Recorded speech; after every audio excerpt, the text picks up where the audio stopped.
Gratidão por poder novamente compartilhar com vocês deste momento de serviço.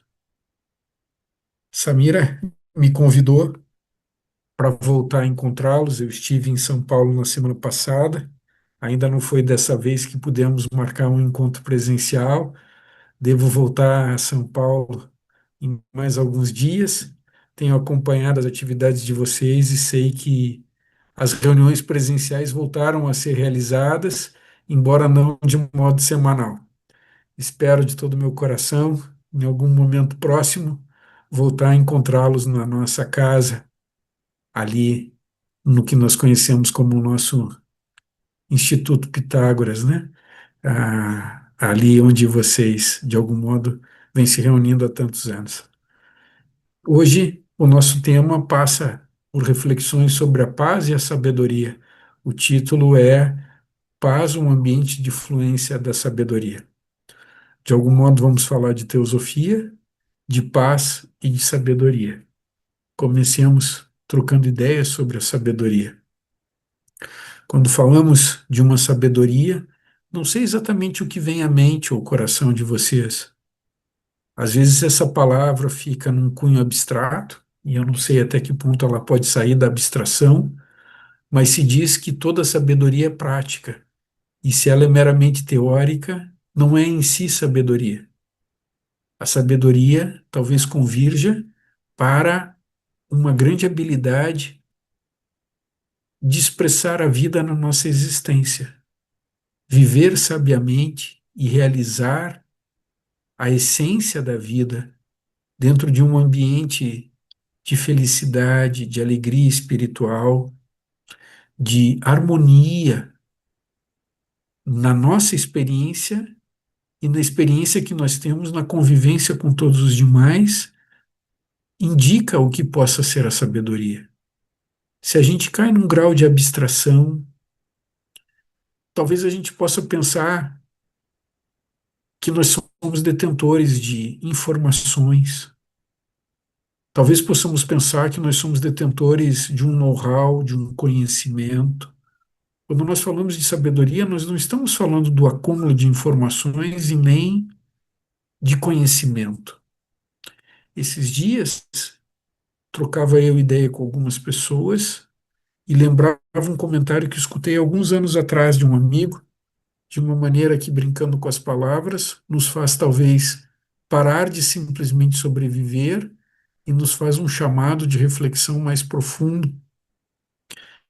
Esse amigo comentava sobre a tradição cristã e lembrava o que seriam as palavras de Jesus, o Cristo, quando foi crucificado. Teria ele dito: Ó Pai, perdoai-os, porque eles não sabem o que fazem. E esse amigo teria dito que se Jesus, o Cristo, chegasse na humanidade no século XXI, ele talvez olhasse para nós e nos dissesse: Pai, perdoai-os, porque eles não fazem o que sabem. Então, antes, não sabem o que fazem, e hoje talvez não fazem o que sabem. Agora, será que nós sabemos? Nós falamos sobre a unidade da vida, nós falamos sobre sabedoria, nós falamos sobre harmonia, nós falamos sobre o bem, nós falamos sobre harmonia, sobre amorosidade, nós falamos sobre compaixão. Acho que existe algo além de falarmos, existe algo além de teorizarmos, existe algo além de imaginarmos que sabemos. Quando se sabe, se sabe. E naturalmente, a partir da sapiência, se vive em harmonia.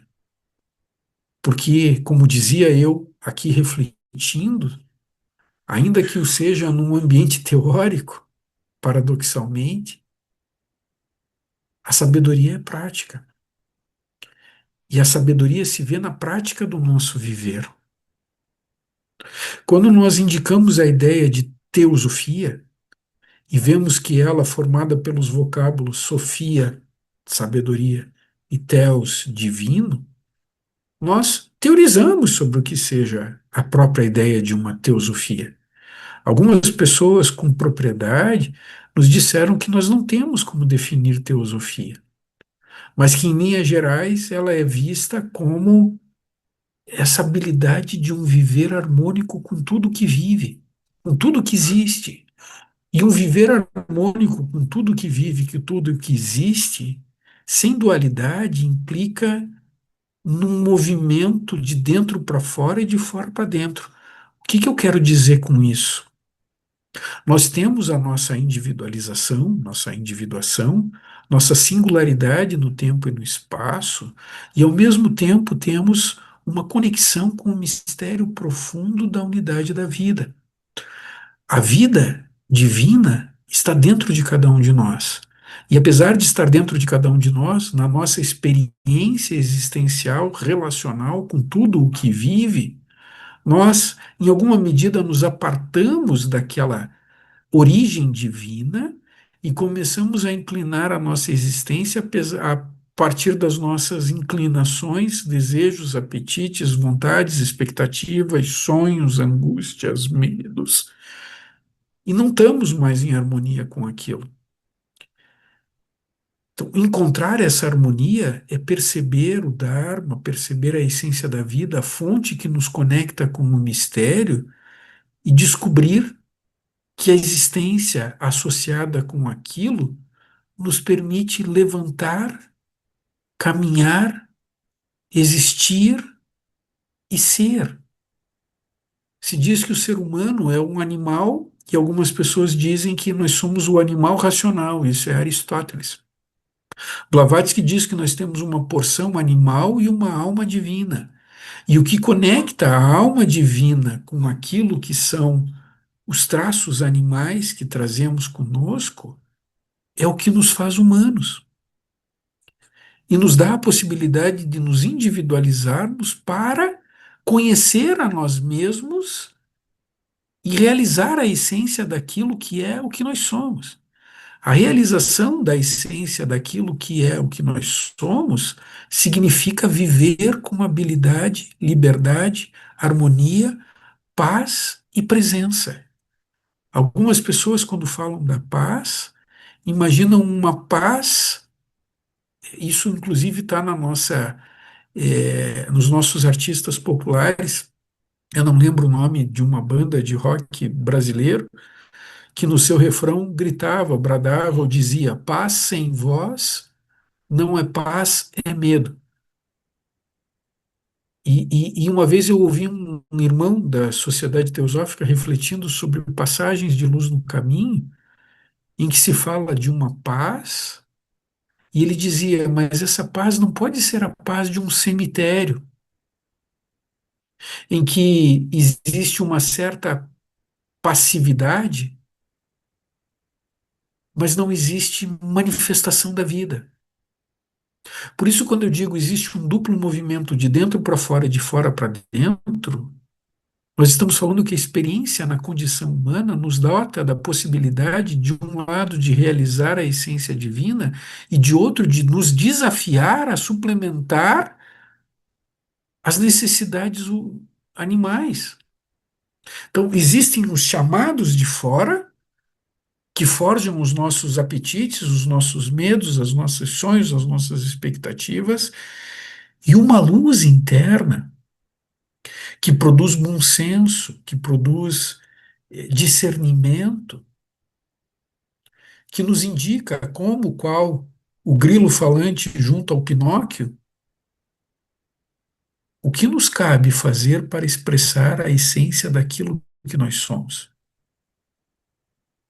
E é nesse jogo dinâmico que nós podemos encontrar um ambiente de paz na mente, no coração, que produz uma vivacidade da sabedoria. A sabedoria, como eu dizia, não é um acúmulo de informações. A sabedoria, como eu dizia, não é um conjunto de conhecimento teórico. A sabedoria é algo que liberta a alma humana, que emancipa a consciência humana e que permite a cada um de nós, como seres humanos, vivermos no esplendor da vida que está ainda por ser conhecida.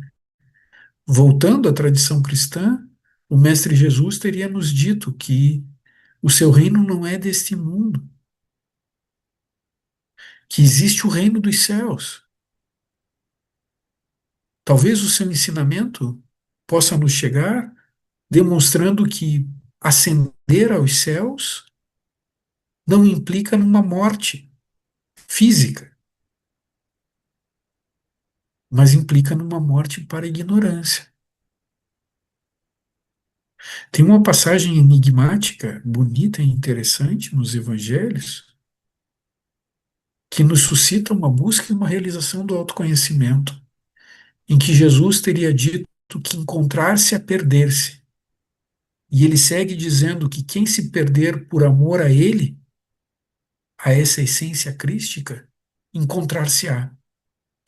Então nós vivemos às cegas, errantes, e nós dizemos que errar é humano, achando que somos vivos, quando Shankara diz que nós somos os mortos que se acham vivos. Pior do que estar morto, essa é uma paródia, é achar que está vivo e não perceber que ainda não entramos naquilo que é o esplendor da vida. Se nós vivemos num mundo de desejos, de emoções, de necessidades, nós estamos, como Platão nos disse, aprisionados numa caverna, vivendo das sombras, sem descobrir aonde está a libertação.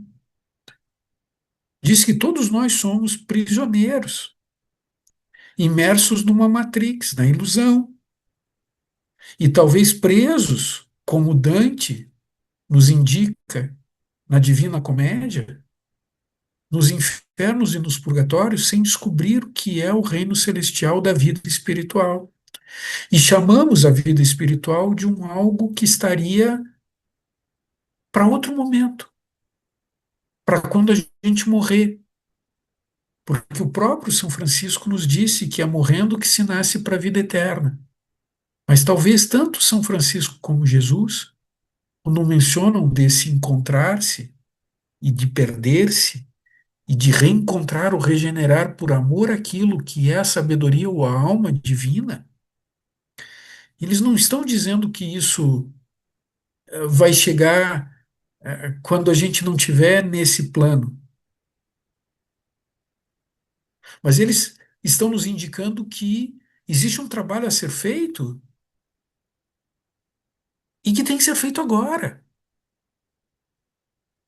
para descobrir as maravilhas de um mundo que está aqui, mas que, embora esteja aqui, nós não estamos aqui. Nós estamos em outro lugar, nós estamos nos sonhos. Nós estamos no passado ou estamos projetados no futuro.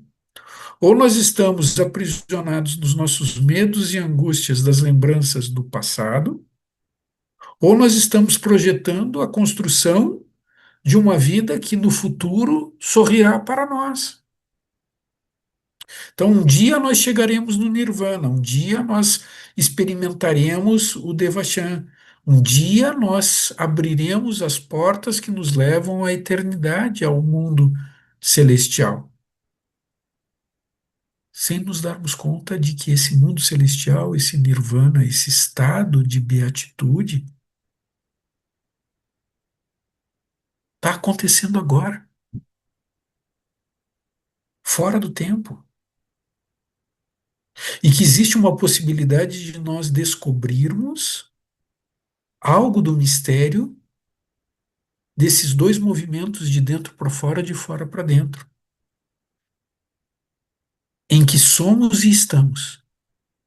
Damodar Mavalankar, um membro dos primeiros tempos da Sociedade Teosófica, diz a cada um de nós, como irmãos teosofistas, como formadores de uma sanga espiritual, de uma família espiritual que ao longo do tempo forja a existência viva dessa instituição de serviço à humanidade, que cultiva uma compreensão e uma realização da sabedoria temporal, da autotransformação espiritual, da unidade de toda a vida.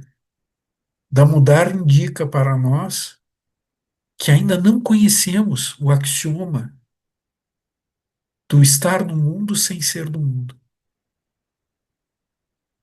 Estar no mundo sem ser do mundo. Os Mahatmas nos indicam que nem sempre no domínio do tempo a sua consciência está naquilo que seria a consciência mahatmica.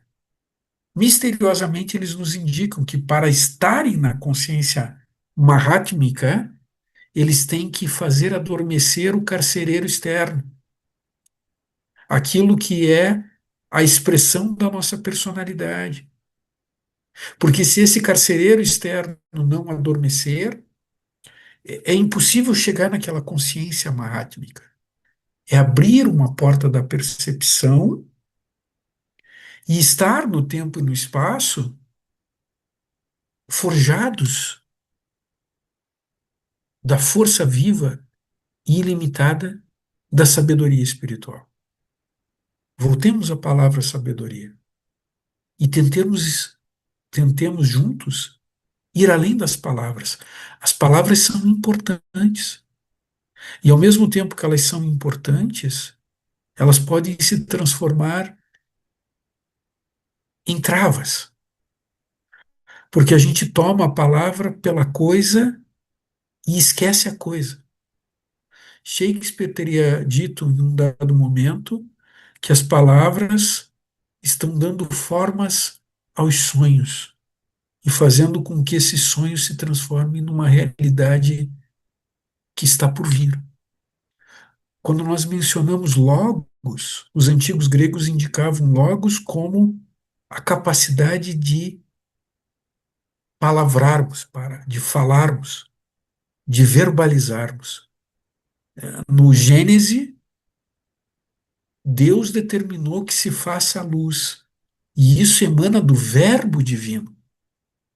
Então, aquilo que era imanifestado, invisível, não percebido e nem capaz de ser percebido, faz-se luz e passa a ser então algo que nos instiga a caminhar, encontrar e realizar. Então, as palavras são importantes, ao mesmo tempo pode se transformar em travas, quando nós tomamos as palavras literalmente. As sombras são importantes, mas elas se transformam num problema quando elas nos aprisionam e nos fazem esquecer que existe algo além delas. Então, além da palavra, existe o silêncio.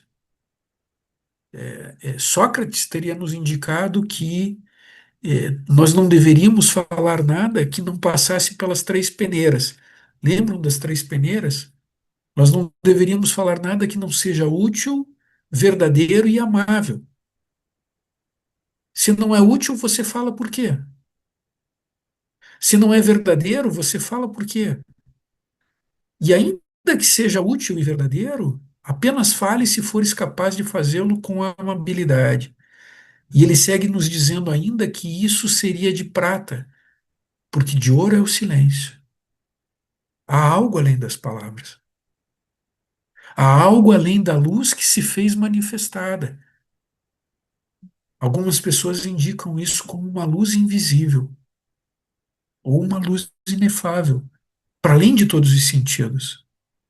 Então, as sombras ou as palavras, elas são importantes e, ao mesmo tempo, se transformam em problemas quando nós a tomamos como um fim último e como uma realidade última. E talvez a gente possa trocar a ideia das palavras ou das sombras, pensando no mito da caverna, pela mente humana que se individualizou e se constrói numa mente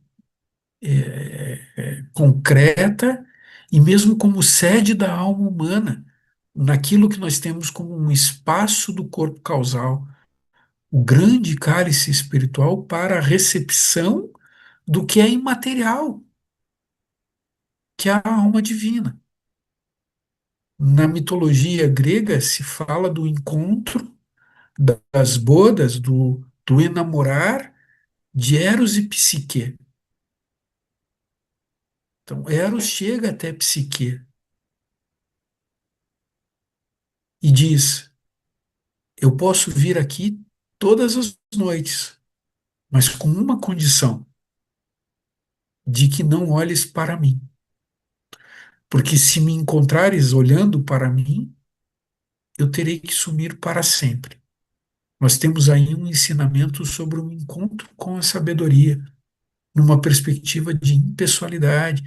E nós estamos falando aí, de um lado, na individualização humana, na própria construção da psique ou da alma, do nosso corpo causal, com aquilo que emana das esferas mais sutis e divinas e que transborda os limites do que nós temos como sendo humano, chegando nas raias do divino. Isso só acontece quando tem impessoalidade e um não querer reter para si.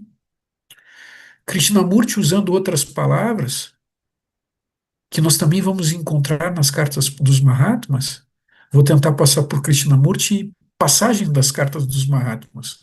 Krishnamurti enigmaticamente nos indica que não é porque uma coisa foi verdade num determinado momento que ela é verdade agora. Ainda que tu repitas as mesmas palavras, em um dado momento, talvez além das palavras, a verdade viva se fez presente. Hoje são palavras. Palavras que apontam para alguma coisa que não está presente.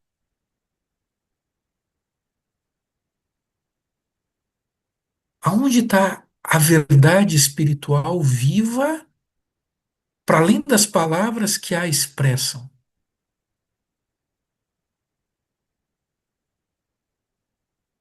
Onde não tem um eu querendo reter algo que não pode ser retido, mas que está aqui. Algo de nós é aquilo que é a própria essência da verdade. Mas a consciência individualizada se aparta daquilo e perde o yoga. Quando nós falamos de yoga, nós estamos falando da reconexão com aquilo. Nós estamos falando daquela experiência de Paulo Saulo no caminho de Damasco, que no retorno diz: já não sou eu mais quem vive, mas é o Cristo que vive em mim. Essa é uma realização da verdade. Num dado momento, que talvez não seja mais a própria verdade, senão talvez a lembrança de algo que se tocou para além do tempo e do espaço e que foi vivenciado num estado de êxtase, num estado de maravilhamento, num estado de ananda, num estado de alegria espiritual. Nesse estado de alegria espiritual, o eu, com personalidade e individualidade, não existe. Ele morre, porque ele está fundido com algo que vai além dele. E, eventualmente, alguns seres tocam aquilo, não perdem essa energia e têm uma capacidade de transformar aquilo através de palavras douradas que são portadoras de uma verdade espiritual com o potencial de fazer iluminar o ser interno em cada um de nós. Algumas pessoas dizem que só aqueles que realizaram uma experiência espiritual poderiam falar dos níveis de uma espiritualidade viva. Na sociedade teosófica, nós somos convidados a tentar descobrir a verdade e compartilhar o máximo que nós podemos daquilo que é a nossa experiência de busca de aprendizado conjunto. Nós não estamos entre pessoas que ensinam e pessoas que aprendem. Nós estamos como amigos e irmãos, aprendendo juntos, de mãos dadas, buscando olhar além daquilo que os sentidos alcançam e compartilhando eventuais experiências que puderam ser vivenciadas a partir da inspiração de textos, de palavras, de palestras, de vivências cotidianas. E quando nós fazemos isso, vocês provavelmente já ouviram isso mais de uma vez. Algumas pessoas mencionam que a melhor forma de nós aprendermos alguma coisa é nos propormos a tentar compartilhar algo daquilo que nós estamos estudando. Quando nós nos propomos a compartilhar, nós estamos, com outras palavras, buscando formar um núcleo da fraternidade universal, em que não estamos em algum lugar para receber algo, mas estamos juntos num ambiente de amizade profunda, levando a todos os demais o melhor daquilo que nós podemos fazer sem nenhum tipo de expectativa de receber ou chegar em algum lugar. Quando nós nos colocamos nesse tipo de coisa, não com uma predeterminação, porque o ego nos prega muitas peças, mas quando tentamos fazer isso com o melhor que nós temos, apenas nesse momento, talvez criemos um espaço de partilha pacífica em que essa verdade floresça. No ritual de cura foi mencionado também uma passagem do Evangelho e das Escrituras, em que Jesus teria dito: onde dois ou mais estiverem juntos em meu nome, ali estarei. Então, isso é a expressão de uma sabedoria viva, em que não existe uma soma daqueles que se encontram, mas uma fusão. Uma fusão que, a partir da alma desperta, leva a uma percepção de uma realidade mais sutil, que pode ou não gerar uma transformação espiritual, um convite a um processo de lapidação transformativo que permita àquele que busca e que aprende a buscar chegar num nível que os Mahatmas nos permitem indicar e que Damodar teria dito, que é estar no mundo sem ser no mundo, com a mente desperta e com o espaço aberto para aquela ambiência onde a sabedoria flui, que não é do mestre. O mestre não é dono da sabedoria. Não é de Deus. Deus não é dono da sabedoria. Deus é a sabedoria viva. E Deus em nós é a possibilidade da expressão viva dessa sabedoria que se reflete num viver existencial harmônico, pacífico. Krishnamurti segue dizendo que quando passa por um processo de transformação, não existe diferença entre ele e qualquer outro ser, humano ou não humano, porque ele é a planta, ele é o vento, ele é o lago, ele é tudo que vive, e tudo que vive está dentro dele. Aí ele indica que ele olha para o mundo e tudo se transformou. Quando ele se transforma, o mundo se transforma, embora aos olhos daqueles que ainda têm um aprisionamento nos desejos, o que exista no mundo seja guerra, competição, belicosidade, iniquidade. Aparentemente tudo está do mesmo jeito e tudo está errado. Aos olhos de quem desperta, o que existe é a vida única e a emanação de Deus em todos os níveis e graus de evolução, humanos e não humanos, e mesmo dentro daquilo que forma a humanidade como possibilidade de transformação, redenção e plena expressão da vida divina, lenta, gradual e paulatinamente. Alguns seres despertam e, despertando, realizam a unidade da vida. Alguns, como Milton Nascimento escreveu, vão para nunca mais, e outros despertam e permanecem. Permanecem compartilhando a possibilidade de lembrarmos e realizarmos a essência daquilo que nós somos. Os Mahatmas teriam dito que se alcançamos a verdade num dado momento, isso não é garantia que a realizemos. E se olharmos nossa trajetória enquanto estudantes de teosofia, buscadores da verdade, amigos espirituais, Talvez lembremos de determinados momentos em que nos sentimos mais inspirados e percebamos que existem outros momentos em que aquele grau de inspiração não se faz tão é, viscoso, tão intenso, e quem sabe até nos sintamos desanimados conosco mesmo e nos façamos pensar, mas para onde foi aquilo tudo? Tinha um momento em que as coisas estavam tão mais claras.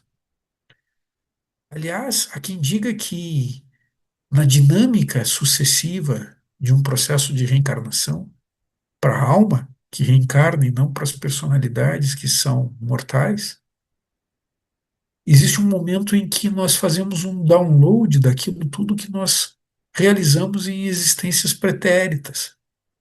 E esse download, com circunstâncias favoráveis, permitem que as coisas venham como uma cachoeira, como uma cascata, com tudo muito ágil. A mente serena e tranquila, ela é ágil e ela possibilita que a gente perceba com facilidade muitas coisas. Mas existe um momento na encarnação de cada um de nós que talvez aquilo que parecia tão lépido, faceiro, quem sabe possamos usar rajásico, parece que dá lugar a algo mais estático. Há quem diga que isso tem importância. E mais, há quem diga que a encarnação verdadeira nesse momento está iniciando no momento em que as coisas parece que não estão fluindo, atravancaram. Bem-vindo à encarnação. Mas viste algo, agora tem que aplicar. Ó Pai, perdoai-os, porque não fazem o que sabem. Será que sabem? Porque ouviram falar? Ou será que guardaram na memória a experiência de um contato íntimo com Deus e de repente se apartaram daquele contato íntimo com Deus e viram um outro lado que indica sofrimento, expiação, dificuldade? As pessoas costumam dizer que a gente chega à verdade, a Deus ou à libertação pelo caminho do amor ou pelo caminho da dor. Talvez eles se conjuguem e talvez a gente descubra que só tem um caminho a seguir, e ele está além daquilo que nós chamamos amor, e ele está além daquilo que nós chamamos dor. Algumas pessoas falam que existe uma lei do sacrifício e pensam nisso com tanto peso, quando etimologicamente a palavra sacrifício indica um trabalho sagrado que não se faz para ganhar recompensa, mas que leva a um estado de realização espiritual que não se compartilha, mas se pode descobrir. E não vai ser descoberto se nós não emergirmos nele, entregando tudo como aquele que tem a impossibilidade de respirar porque está sendo mantido no fundo de uma piscina até que se liberte e chegue à superfície. É uma completa entrega, com todas as células, incondicionalmente. Quando se entrega a isso, se descobre uma alegria espiritual que não se encontra quando nós vivemos para realizar as nossas necessidades, ainda que sejam indicadas com valores espirituais, mas que são necessidades de reconhecimento, de recompensa, de chegar no reino dos céus. E se fala de um amor. As crianças são a maior expressão daquilo que é o amor, porque nada querem, e sorriem e fazem o seu melhor naquele momento. Até que chega num instante em que simbolicamente se individualizam, descobrem as dificuldades e são colocadas, entre aspas, em provação para realizar a sabedoria daquilo que foi ouvido e precisa ser transmutado em vivido, realizado, efetivado. Agora eu sei. A gente viu, E o desafio de ter visto é estar em consonância com aquilo. Então, a sabedoria.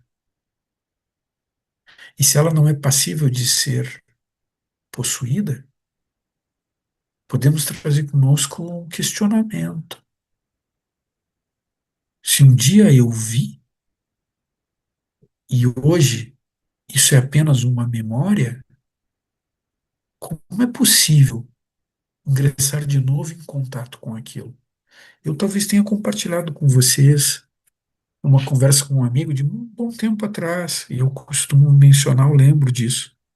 Esse amigo gosta muito de música, e de música barroca, de canto gregoriano, e ele me contou que um dia ele estava numa igreja e teve uma apresentação com órgão e músicas de bar, e ele disse que ele foi tomado por uma energia num determinado momento em que aquilo estava acontecendo, que de repente ele se viu em lágrimas, profusão de lágrimas, sem explicação, pela beleza do momento e profundidade que o fez se conectar com outro estado de consciência. Quando se fala de Budi, de um plano búdico, simbolicamente a gente fala de um plano das águas. Então, os elementos, terra, água, ar e fogo, estão associados com os planos. Em uma perspectiva, as águas são emocionais, elas estão associadas com o plano astral, o plano emocional. Quando nós vemos o Mestre Jesus simbolicamente andando sobre as águas, nós estamos vendo ele estar além dos desejos, uma natureza além desses desejos. Mas existem as águas cósmicas, as águas búdicas. Há quem diga que o pH de uma lágrima de sofrimento emocional é diferente do pH de uma lágrima de um estado de êxtase, que nos arrebata. Não sou eu quem vivo, mas aquilo que vive em mim. E isso é tão profundo que nos leva às lágrimas. Um amigo viveu isso. E muito tempo depois ele relata a sua experiência. E no final ele me pergunta: como é que eu faço para viver isso de novo? Porque isso não é aquilo que está fora do tempo. Tem aquilo, mas tem a memória. Só que eu estou preso na memória e eu queria voltar a ter uma experiência como aquela. Como é que faz? Quem sabe? Talvez querer ter é um impedimento para que a experiência aconteça. Então, as palavras que podem libertar são as palavras que prendem. Porque nós construímos uma imagem mental e ficamos presos naquilo. Ele constrói uma imagem mental da experiência que ele pode até ter colocado numa agenda e saiba dizer em que ano, dia, mês e hora aconteceu. Mas aquilo não está no espaço físico. O espaço físico apenas propiciou, com determinados elementos, que a alma fosse arrebatada pelo espírito e entrasse naquilo que é Deus. Então, como se faz esse caminho de novo? Aí a gente pode falar e tentar ir além das palavras, pensando na paz. Porque é nesse espaço sem lugar que a sabedoria flui incessantemente. Incessantemente. Nós não estamos nesse espaço sem lugar. Nós estamos num espaço em que a mente está ativa, entre aspas, em guerra. Como é o nome daquele escritor russo que nos indica sobre guerra e paz? E ele vai dizendo que a história da humanidade é uma sucessão sem fim de momentos de conflito e de armistícios, que não são a paz em si, é um momento de supressão momentânea da guerra. Então, é Leão Tolstói. Ele escreve Guerra e Paz. E um outro filósofo que vai nos falar, Kant, o seu último escrito, ele escreveu na forma de um tratado, tratado internacional. E ele chama A Paz Perpétua.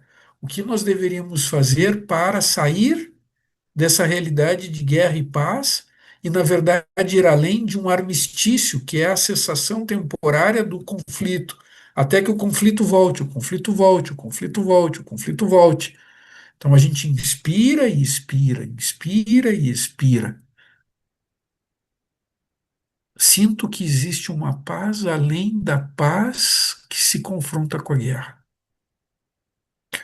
Se nós estamos pensando na paz como aquilo que dicotomiza com a guerra, nós não encontramos a paz. Porque essa paz, além da paz e da guerra, está no momento de paz e está no momento de guerra.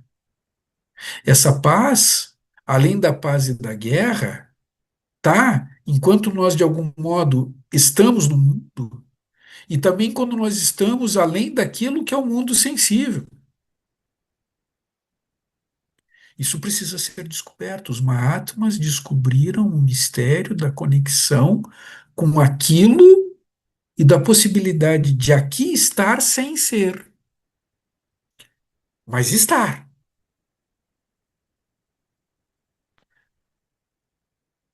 As entidades internacionais chegaram a um momento em que puderam compartilhar conosco a ideia de que a paz começa na mente. Se nós não formos capazes de encontrar a paz mental dentro de cada um de nós, é inútil que nós a procuremos e exijamos daquilo que está fora de nós. Nós exigimos que os outros sejam pacíficos, ou que a guerra nos conflitos internacionais cessem ou acabem. Mas isso nunca vai acabar enquanto nós não conseguirmos suplantar essa dicotomia dentro de nós mesmos. E aí voltamos a Krishnamurti falando de uma transformação que o possibilita olhar para o mundo e perceber que o mundo se transformou. Luz no Caminho é sublime, passagens nos falando da paz. E ela especialmente nos indica que existe uma paz que sucede o maior dos cataclismos. Ela fala que existe um estado de paz, metaforicamente, na natureza depois da tormenta mais ruidosa, depois do vendaval, do furacão, do cataclisma mais terrível. Isso é metafórico na nossa jornada enquanto alma humana, encarnada nas diversas personalidades, inclusive na que nós temos de modo presente. Ninguém chega à verdade senão através do caminho do amor ou da dor, e eles se encontram. Então nós descemos aos infernos, e quando tudo parece que acabou, existe um espaço de paz possível que nos faz lembrar. Isso não é fuga, porque nós tememos ou almejamos um ambiente melhor do que aquele em que nós nos encontramos. O verdadeiro momento de encontro como potencial vem quando, entre aspas, tudo ruiu e apesar disso, nós levantamos e lembramos de alguma coisa, como na parábola do filho pródigo, em que de repente ele se vê comendo com os porcos, ele desceu no inferno, ele passou pela maior das tormentas, o maior dos cataclismos, como está indicado poeticamente e metaforicamente em Luz no Caminho. E ele alcançou esse estado de paz e de silêncio que vem na sequência. Luz no Caminho segue nos dizendo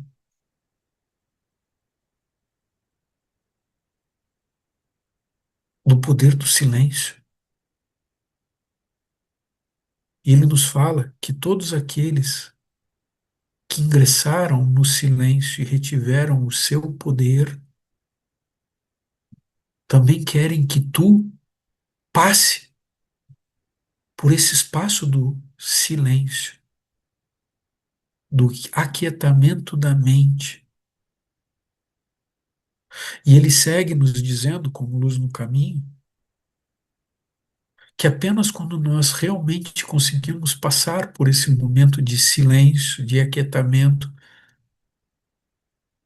fará sentido esta palavra, ou farão sentido estas palavras. A minha paz eu vos dou. De algum modo se diz assim, ainda que um ser humano peça por milhares de anos, ele não será ouvido, porque ele pede com a mente, com os sentidos. Quando se aprende a pedir,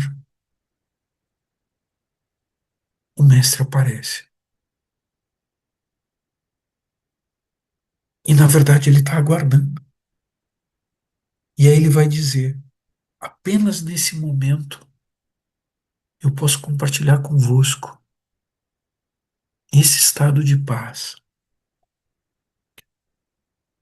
que permite com que haja uma fluência vivaz dessa sabedoria que não é de ninguém. E aí o discípulo, que quando está pronto possibilita que o mestre apareça, esse é um outro axioma oculto, está habilitado, assim como o Mahatma, a estar no mundo sem ser do mundo e se conectar com a teosofia, ainda que esteja em vigília, ainda que esteja agindo nesse corpo.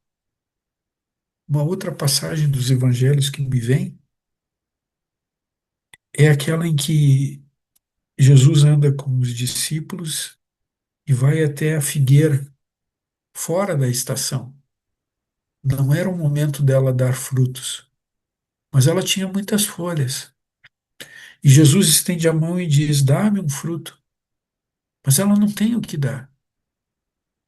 Aí ele, entre aspas, amaldiçoou e disse: se não és capaz de dar-me um fruto agora, que não dê nunca mais.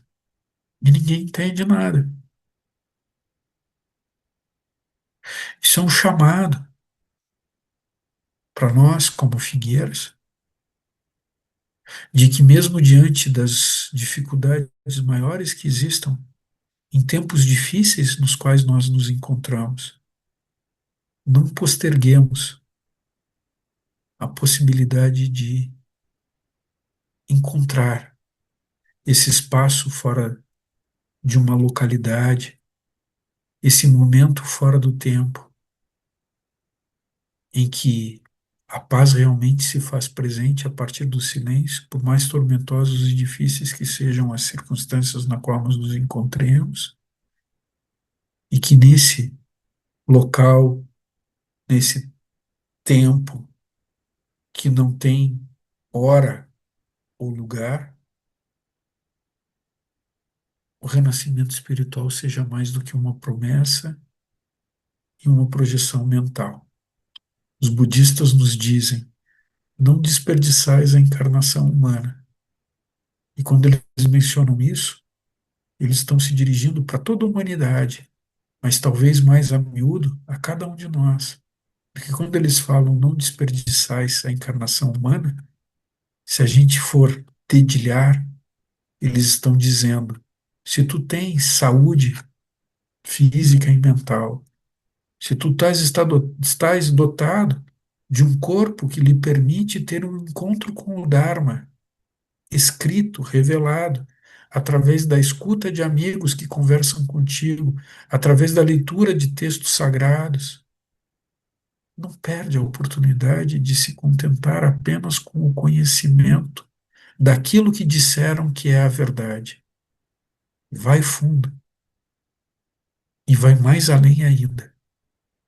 Encontra a verdade por ti mesmo e não por que disseram. Não desperdiça isso. O único momento em que essa sabedoria pode ser encontrada e realizada, essa sabedoria divina, é aqui e agora. E a gente tem todas as condições favoráveis em meio às circunstâncias externas desfavoráveis, a dor e o amor juntos, além daquilo que nós chamamos dor e além daquilo que nós projetamos como amor, junto com nossos amigos espirituais, formando essa grande família, sangue, esse núcleo de uma fraternidade universal, aprendendo e compartilhando com cada um daqueles que ao nosso lado a vida trouxe a oportunidade de estarem, para ir além das palavras e frutificar verdadeiramente a vida espiritual. Muito mais do que ter na vida um sentido através do serviço, o profundo e único sentido da existência é conhecer a nós mesmos. Quando nós conhecermos a nós mesmos, nós alcançaremos a libertação e o serviço, muito mais do que aquilo que se diz como serviço amoroso, é verdadeiramente a plenitude de uma vida de Deus, que é serviço o tempo todo, que é compaixão, amor e uma sabedoria para todos os seres, em todos os momentos em que nós temos a honra e a oportunidade de existir. Gratidão por estarem, de algum modo, ao meu lado, permitindo também que eu, convosco, descubra em alguma medida a verdade e toque algo dessa vida divina. Que caminhemos rumo ao infinito, realizando o amor universal e descobrindo esse néctar da vida eterna, hoje, aqui e agora.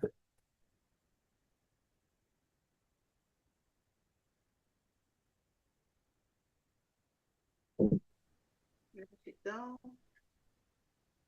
excelente reflexão, excelente palestra.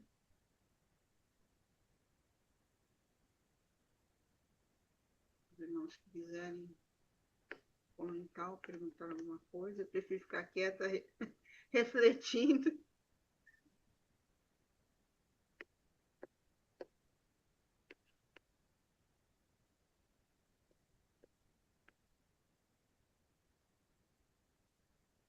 Irmã Samira. Quando é que nós temos o próximo encontro presencial lá no Pitágoras? Primeiramente, quero agradecer a sua presença. E é, como sempre, edificante. Suas palavras são da alma. Suas reflexões batem bem fundo ao nosso coração. Nós teremos a palestra semana que vem do irmão Ismael Morales de Jesus. De Jesus Morales, desculpa. E vai ser presencial, dia 28.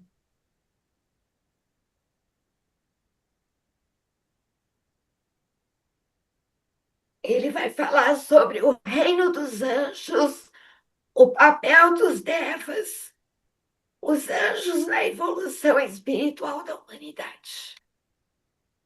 Quinta-feira que vem. Se você estiver em São Paulo, está convidado para estar conosco. Obrigado. Eu não tenho certeza ainda, mas é possível. Vamos ver se dá certo. Vai ser às 19 horas, viu? Tá bem. Obrigado, Samir. Pode A dar uma gente tem palavrinha membro novo para da o Sociedade Otávio? Teosófica aqui conosco. Poderia dar uma palavrinha Oi, para o Antônio. Otávio? Pode Sim. falar? Acho que na hora que. Tudo bom, Otávio? Legal falar com você. Bacana. Sempre é uma grande satisfação. com todos, lógico, né? Especialmente a você aí, que é o nosso convidado especial por hoje. Então, fazer um pequeno relato aqui. Hum, é, há mais ou menos uns meses atrás, eu estava no, fui visitar minha irmã, né? E, e nós estávamos conversando lá, um bichinho pegou e me deu uma beliscada, uma fisgada, não sei, ele me mordeu, né? E o que que acontece? Na hora, eu fiz uma coisa assim que eu talvez, tempos atrás, eu faria diferente, né? Todas as pessoas queriam matar o bichinho, né? E eu peguei, falei, não, mas a mordida foi tão doída, a picada dele, mas doída, eu não sei se chama cavalo de aço, eu não sei que bichinho que é aquele lá, o preto, né? Aí ele beliscou e todo mundo, mata, mata, mata ele.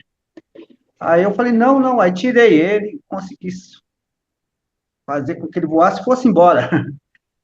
Aí, fazendo uma reflexão, igual você mesmo disse, né, quando a gente procura o caminho da vida espiritual, como a teosofia nos ensina, né, que a gente deve ser sensível a qualquer vida humana. E na hora ali que eu espantei o bichinho, eu nem percebi. Depois de algumas semanas que eu fui pensar nisso, falei, puxa vida, eu não matei o bichinho. Parabéns para mim, meu Deus do céu, que coisa boa, porque talvez em outra ocasião eu não faria isso, eu seguiria o mesmo caminho das outras pessoas matar e, o caminho espiritual, né? Onde que a gente segue a senda, se já sentindo a própria senda, né? Não só seguir, sendo a própria senda, seguir por esse caminho de harmonia, de paz, neste mundo onde que tem coisas muito boas e tem paz também, mas tem muito atrito. E neste momento eu me senti muito grato a todos esses ensinamentos, essa procura que eu tive de procurar melhorar e ser bom, e a teosofia, a sociedade teosófica, né? Ela proporciona essa sensibilidade que nós todos temos de paz, calma e tranquilidade, mesmo nos momentos mais de tormentas. Obrigado, jovem, muito obrigado. Obrigado, Antônio, por compartilhar isso também. Eu lembrei de uma passagem na biografia do Kalu Rinpoche. Ele teve um momento de práticas de mais austeridades, meditação em cavernas, e algumas pessoas dizem que quando estava lá nas cavernas, estava em jejum, muitas horas de prática de meditação e sob o efeito de todas as intempéries climáticas e dos bichinhos, que estavam ali, formiga e outras coisas. Aí diz que quando ele tinha comida, a primeira coisa que ele fazia era compartilhar com as formigas, que estavam ali mordendo ele, né? É a E aí vida, depois comia alguma coisinha, dava uns farelos, as coisas ali para os bichinhos, e aí grandeza, talvez se né? alimentasse Grandeza, depois na sequência. grandeza, né? Puxa vida, legal. Obrigado, viu, Otávio? Muito obrigado. Volte sempre aí com a gente, tá? Valeu. Eu queria compartilhar também uma passagem que eu acabei recordando de um livro, né, o chamado dos Upanishads, que é uma conversa entre o Yama e o Nasiketa, né? E aí o Yama começa falando, né, para Nasiketa sobre os dois caminhos. E aí ele diz que o bem é uma coisa e o agradável é outra, que ambos, servindo diferentes finalidades, estão ligados ao homem. E aquele que entre os dois escolhe o bem, faz bem, mas aquele que escolhe o agradável erra o alvo.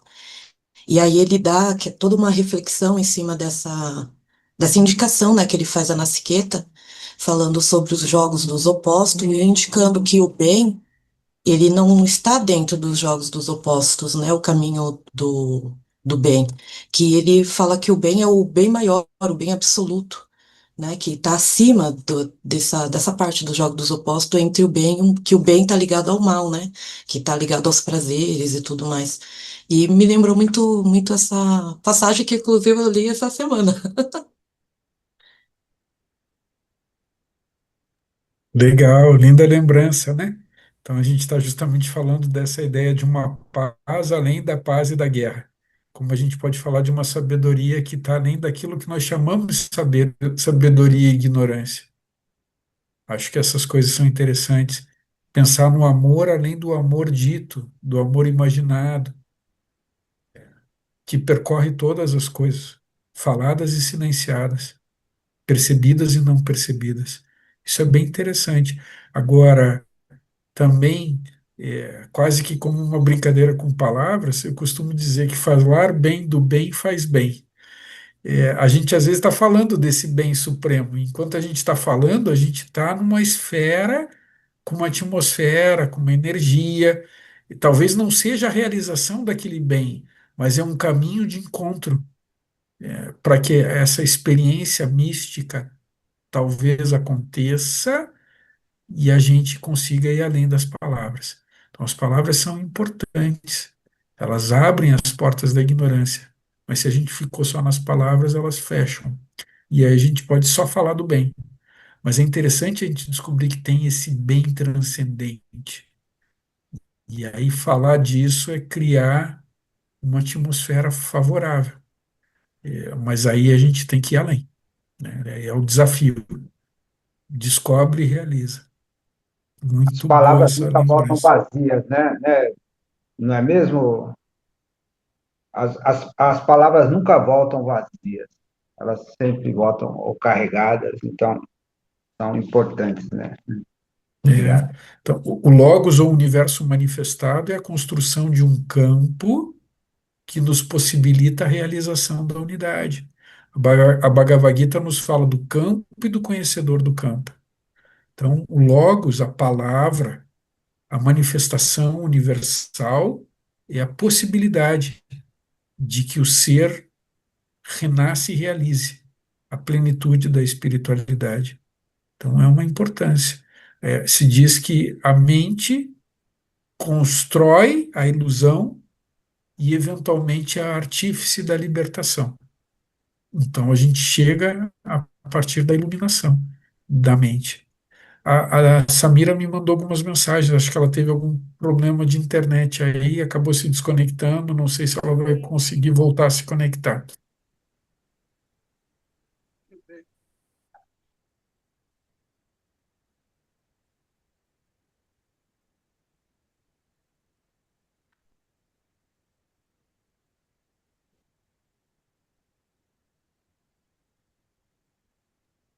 Mas muito bom poder revê-los, ver a Maria. A Maria está agora pertinho de São Paulo, né?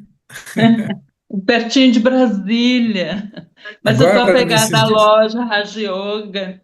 Ah, Tenho aparecido pouco por causa de compromissos, de dificuldades, mas estou sempre conectada. E, Otávio, muitíssimo obrigada por esta conexão linda que você propiciou a todos nós aqui. A gente certamente formou uma bela egrégora com a sua palestra. Assim, aí a gente revive esse privilégio que a teosofia traz para a vida da gente, que é o que você muito bem disse, a prática, né? Você disse de uma outra forma, mas a gente vivenciando isso no nosso cotidiano, a partir do pensamento, a partir de qualquer ação nossa, a gente traz esse bem maior, que é a teosofia, a prática da teosofia que a gente tanto lê, que a gente tanto ouve, e a gente coloca, né, no nosso viver. E a gente consegue ver a diferença que é quando a gente está agindo na vida e tão atribulada, cheia de tanta dificuldade, e quando a gente revive essa bênção, é muito legal, porque a gente acaba contribuindo no meio que a gente está. E essa sua palestra, ela revive isso, ela nos lembra isso. Muito obrigada, muito profunda muito simples, tanto que assim a gente fica todo enebriado dela, a gente fica todo contagiado e a gente se sente muito, muito privilegiado. Eu tenho certeza que todos os meus irmãos estão se sentindo assim. Muito obrigada mais uma vez, meu irmão.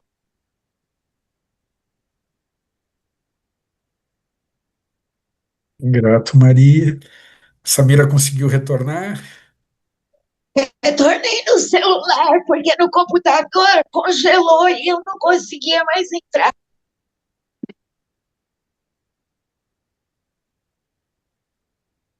Bem, eu também fiz uma pergunta aqui se tinha pessoas novas da Sociedade Teosófica aqui conosco, que eu acho que tem membro novo que foi recebido pela loja Raja Yoga, não é? A Sandra, a Elisete, é tudo novo. Ah, que maravilha, Elisete, Sejam muito bem-vinda. bem-vindos, né? Essa é uma oportunidade de todos nós irmos juntos além e uma oportunidade de serviço que a Sociedade Teosófica nos confere, né? A gente, em alguma medida, está aprendendo e trabalhando. Como eu estava dizendo lá no início, a loja Raja Yoga presta um serviço à humanidade, é a Sociedade Teosófica através da loja Raja Yoga. Cada momento que abre suas atividades e serviços, cria essa egrégora de expansão de luz ao mundo. E isso se dá na ação conjugada dos seus membros. Bem-vindas e vamos juntos em frente, trabalhando e aprendendo. Mas gostaria de falar alguma coisa, irmã Sandra? Ah, primeiro agradecer a oportunidade de estarmos aqui, né? É, já conheci um pouco da Sociedade Teosófica até pelos estudos, né? Eu sou estudante Rosa Cruz, Provida, fiz muitos movimentos, né? Sou cabalista, então nos estudos, na verdade, a gente já conhecia Madame Blavatsky, sabia do trabalho, e assim eu vejo que a Sociedade Teosófica tem muito da filosofia. Eu sou mestre em filosofia pelo Mosteiro de São Bento e estudei bastante Sócrates, Platão, Aristóteles, toda essa doutrina, né? E eu revejo tudo aqui hoje, novamente. Gostei muito da sua palestra, Otávio, assim, bem pertinente, bem seguro, e assim, os ensinamentos também trazem muitas coisas boas. Então, estamos aqui para aprender, né, com todos vocês. Com certeza, uma eterna aluna, sempre. Obrigada. Bem-vinda novamente. Gratidão.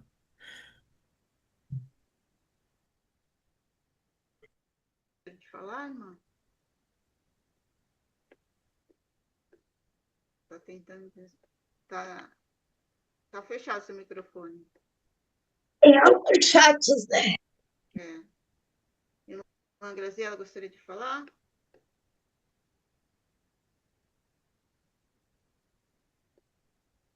E só agradecer mesmo, eu coloquei o agradecimento ali no chat, com uma mensagem de outro texto que acabei recordando também, com a palestra do irmão, né, que eu agradeço, né, por ele trazer todo esse conhecimento, que me recordou uma palestra até recente, né, que temos da Sociedade Teosófica, que é o Despertar e Filhos da Luz.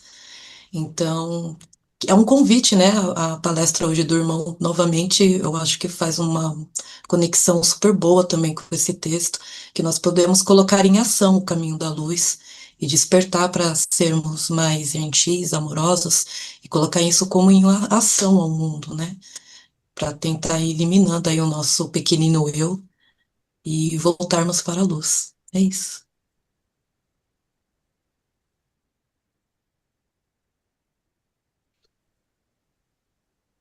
Irmão Henrique Cesarete, gratidão, irmão Otávio, excelente palestra. Irmã Elisete, gratidão. Estou reflexiva. Boa noite, agradecendo aos irmãos. A irmã Graziela agradece aqui no chat. Obrigada, irmão Otávio, por esta palestra e por toda a reflexão, que possamos despertar para a luz como filhos obedientes do amor, que é ação e altruísmo. Despertai, filhos da luz. A irmã Graziela deixou essa mensagem bonita. E acho que foi a última mensagem. E nossa Mira? Bom, o recado eu já dei. Da semana que vem teremos a palestra do irmão Ismael de Jesus Morales, que vai falar sobre os devas, os anjos, né? E também às 18 horas teremos a aula de yoga com a irmã Maria Aparecida. Ela já vai dando essas aulas e convido os irmãos para estarem presentes e participarem, porque a yoga é também um caminho espiritual e é um tratamento físico, mental e espiritual. Gratidão mais uma vez, irmão. E contamos com você outras vezes. Sim. Vamos ver se a gente marca um encontro de todas as lojas, você dando palestra. Ok, Otávio? Ótimo. Consigamos agendar isso aí em breve. Vamos estar juntos aí. Então vamos encerrar com o mantra da unidade. Da doutora Anne Benson. Ó vida oculta que vibras em cada alma. Ó luz oculta que brilha em cada criatura. Ó amor oculto que tudo abranges na unidade. Saiba todo aquele que se sente uno contigo, que ele é, por isso mesmo, uno com todos os outros. Paz, paz, paz. Que todos tenham paz, que todos sejam felizes, que todos tenham paz e que todos sejam muito, muito felizes. Om Shanti, Shanti, Shanti. Gratidão, gratidão, gratidão. Namaste.